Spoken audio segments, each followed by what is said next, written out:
ಹಳ್ಳಿಯ ಸೊಬಗು ಮಕ್ಕಳ ಜ್ಞಾನ ಸೌಂದರ್ಯಕ್ಕೆ ಇಳಿ ವಯಸ್ಸಿನಲ್ಲೂ ವಿಭಿನ್ನ ಕಲಾಕೃತಿಗಳನ್ನ ಬಿಡಿಸುತ್ತಾ ನೋಡುವವರ ಗಮನ ಸೆಳೆದ ಗ್ರಾಮ ಪಂಚಾಯಿತಿ ಸಿಬ್ಬಂದಿ ಮೌನೇಶ ಬಡಿಗೇರ.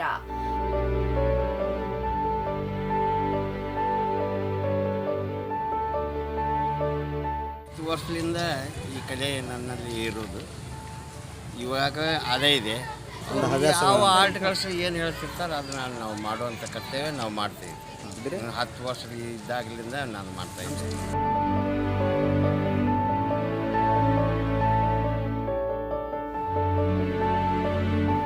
ಹೌದು ವೀಕ್ಷಕರೇ, ಧಾರವಾಡ ಜಿಲ್ಲೆಯ ಸಂಶಿ ಗ್ರಾಮದ ಬಡತನದಲ್ಲಿ ಹುಟ್ಟು ಕಲೆಯನ್ನ ಕರಗತ ಮಾಡಿಕೊಂಡ ಗ್ರಾಮದ ಪ್ರಮುಖ ಬೀದಿ ಗೋಡೆಗಳು, ಶಾಲೆಗಳ ಗೋಡೆಗಳು ಸೇರಿದಂತೆ ಹಲವು ಭಾಗಗಳಲ್ಲಿ ವಿವಿಧ ರೀತಿಯ ಕಲಾಕೃತಿ ಬಿಡಿಸುವ ಹವ್ಯಾಸ ಇವರದು.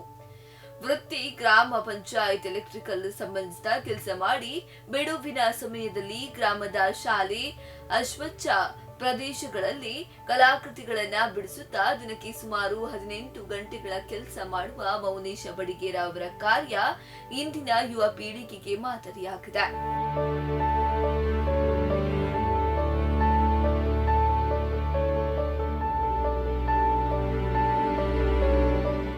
ಈ ಕಲೆ ಒಂದು ಮಕ್ಕಳ ವಿಜ್ಞಾನ ಹಬ್ಬ ಇರುವುದರಿಂದ ಈ ಒಂದು ಶಾಲೆಯ ಸೌಂದರ್ಯೀಕರಣಕ್ಕಾಗಿ ನಾವು ಈ ಸ್ಥಳೀಯ ಒಂದು ಹಿರಿಯರ ಸಹಾಯದಿಂದ ಈ ಶಾಲಾ ಒಂದು ಕಡೆಗೋಡೆಗೆ ಒಂದು ಅಲಂಕಾರವನ್ನು ಸೌಂದರ್ಯೀಕರಣವನ್ನು ಮಾಡಲಿಕ್ಕೆ ಈ ಬಡಿಗೇರವ್ರನ್ನ ಮೌನೇಶ್ ಬಡಿಗೇರವ್ರನ್ನ ಶಾಲೆಗೆ ಕರೆಸಿ ನಮ್ಮ ಸದಸ್ಯರು ಇದಕ್ಕೆ ಅನುಕೂಲ ಮಾಡಿಕೊಟ್ಟಿದ್ದಾರೆ.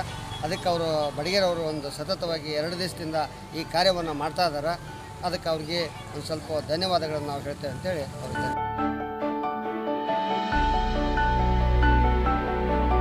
ಸುಮಾರು 30 ವರ್ಷಗಳಿಂದ ನಿರಂತರವಾಗಿ ಸಾವಿರಾರು ಕಲಾಕೃತಿಗಳನ್ನ ಬಿಡಿಸುತ್ತಾ ಸ್ಥಳೀಯರು ನಿಬ್ಬೆರಗಾಗುವಂತೆ ಮಾಡಿ ವಿಭಿನ್ನವಾಗಿ ಕಲಾಕೃತಿಗಳನ್ನ ಬಿಡಿಸುತ್ತಾ ಬಂದಿದ್ದಾರೆ.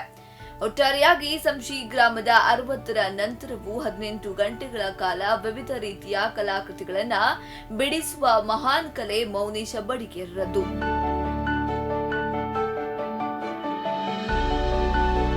ಬಸವರಾಜ ಕ್ಯಾಲಕೊಂಡ, ಸ್ಪಂದನ ನ್ಯೂಸ್, ಧಾರವಾಡ.